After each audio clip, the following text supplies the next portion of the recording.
All right, we're back. We're still on page 73 of math analysis, and what we're doing right now is we're in the middle of what I'm calling strategy number 7. I'm never going to refer to them as like, oh, strategy number 2, strategy, like that's weird. And they're not like, there's nothing like hard and fast about these rules, but it is the 7th strategy that we're talking about, and it's about multiplying by a clever form of 1. The most common clever forms of 1 are Pythagorean conjugates, but we don't really know what those are. So what we found in the last video was all of the Pythagorean identities have a plus in the middle of them, right? So it's sine squared plus cosine squared equals 1. Tan squared plus 1 equals secant squared. 1 plus cotan squared equals cosecant squared. But if you take anything and move it to the other side, you create a minus. And when you do that, you create a difference of squares. And then you can factor that and you get your Pythagorean conjugate. So that's where they come from. So let's take a look at this. So for example, I don't really know what the most common way this shows up is, so I'm just gonna say that tan squared is equal to secant squared minus 1. And so that means that tan squared is equal to the quantity. We got secant minus 1 and secant plus 1. And so there's your conjugate, right? So if we multiply by secant minus 1 by secant plus 1, we actually change from secants into tangents. We change from a product into just a single thing, which is actually kind of a product because it's squared, but whatever. So that's another set of Pythagorean conjugates. But what if we went the other way, right? So we could say that 1 is equal to secant squared minus tan squared. So this, I'm always fascinated by like weird forms of 1. And this is one of them, right? So sine squared plus cosine squared equals 1.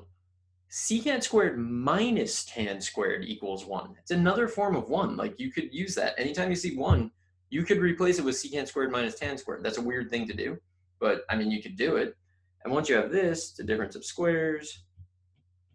So we have secant minus tan, and then secant plus tan.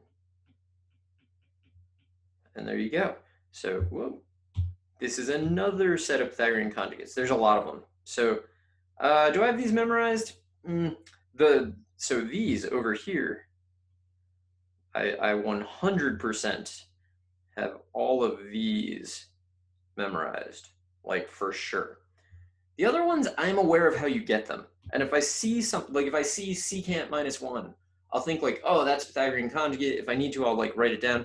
But it's like secant minus 1, I know that the conjugate's going to be secant plus 1. So I'll just like go for it.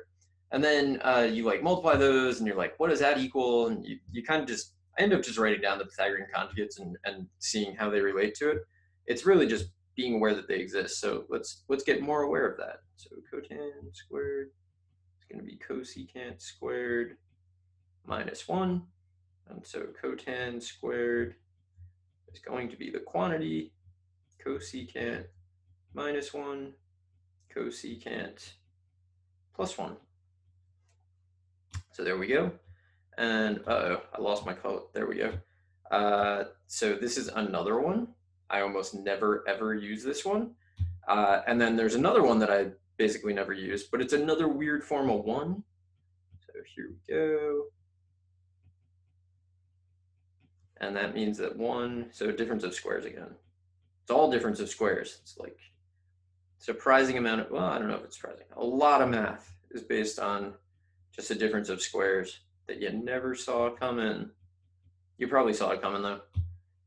All right, there we go. That's another form of 1. So these are our Pythagorean conjugates. No, so the ones that are in the blue box, memorized. You have to know those, or you're just not going to be able to do these problems. The other ones, be passingly aware of them, right? Like I have a passing acquaintance with secant minus tan. I know that probably if I multiply by secant plus tan, something good will happen. And so that's what you do. And if you need to do an extra step, you do an extra step. Otherwise, make sure you recognize these, because once you see one half, you're going to want to multiply by the other half, like almost all the time. So let's see if we can do this one. So we want to verify cosine squared over 1 minus sine equals 1 plus sine in 3 different ways. All right, so 3 ways. 3 ways. Let's see. Option number 1. Okay, turn that into a perfect circle. Option 1.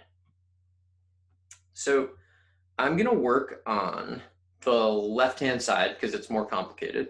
So I'm going to say cosine squared over 1 minus sine equals, right? So write the original and write it correctly. I see 1 minus sign, I'm going to multiply by 1 plus sign. Like that's what I want to do, but I can't just multiply by 1 plus sign in the denominator because that would change the actual expression. I'm going to multiply by it in the numerator and denominator, thereby multiplying by 1, which would reduce right out. But it makes a really interesting thing happen. So I'm going to have this, got 1 minus sign times 1 plus sign over 1 plus sign. So this is just 1, right? So since it's just 1, do that, multiply by 1 all day. Doesn't change anything. Changes the way it looks, which is the important thing, but it doesn't change the value, and that's what we really care about. So this, I know, why is this taking me so much space? Let me move this up a little bit. And then move, so I do this when I'm teaching my classes via Zoom, which I've been doing forever now. I spend a lot of time just rearranging the work so it like looks more compact or moving around. I love that. Like you could not do that with a whiteboard. Just doesn't work out in the real world. But here it does. All right, 1 minus sign, 1 plus sign. This is where I know if I multiply those, I just get cosine squared, so you just go for it. And then you can cancel those, and you get 1 plus sine of x equals 1 plus sine of x. Hopefully that's what we were trying to prove. And then we're done. So we put a little box. So that is one way that we can do this. And it's a good way. I also think that it kind of shows you a second way, right? So what happened as we were doing this? We multiplied 1 minus sine, 1 plus sine, and it became cosine squared. Well, why couldn't we just from the start take cosine squared and turn it into 1 minus sine, 1 plus sine? Let's actually do that. Let's call that option 2. Or apparently I'm capitalizing the P in option this time. Option 2. So we start with cosine squared over 1 minus sine equals 1 plus sine. And I'm going to replace cosine squared with 1 plus sine, 1 minus sine. 1 plus sine. And I don't need to justify it because it's just true. And everyone should know it. Over 1. Oh, why did I write this? All I wanted was the equal sign. I don't want to write the right-hand side. I don't want to risk it. What if I accidentally cross the equal sign? 1 minus sign. Then the 1 minus signs are going to cancel. And we're left with 1 plus sign. So again, we're able to, your last line is always going to be basically writing that something equals itself.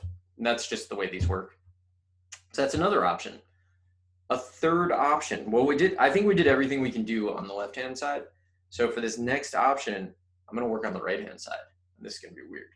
So when I work on the right-hand side, I often just write it on the left anyway, because it's just weird to write like equals 1 plus sign. So option 3,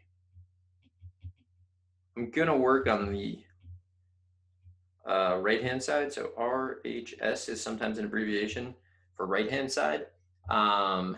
LHS, obviously, for left-hand side. That's if you want to do that, and people do it. It's a pretty standard notation. Like I think almost anybody would understand what you're saying if you did that.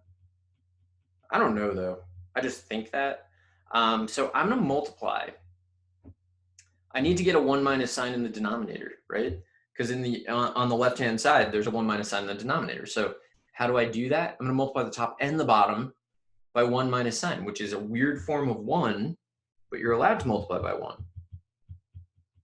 So I'm going to multiply this by 1 minus sign. I cannot decide how to like vertically orient. Like where should I feel like this is too high. Should I put it down here maybe? You know, I feel like, I feel like that multiplication sign should line up there. Maybe that's good. But anyway, 1 plus sign times 1 minus sign is cosine squared over 1 minus sine. And we did it. Feels good, right? So this is 3 different options. So the more complicated a trig identity gets, the more ways you're going to see people solve it. And I think that's great. There's so many ways to go from one side to the other side, like who knows? So what I'm going to do is I think I'm going to end the video here and come back and do strategy 8, whatever that is. Let's not read it. Don't even look. I'm going to do that in the next video. And so hopefully you will be there. So I will see you in the next one.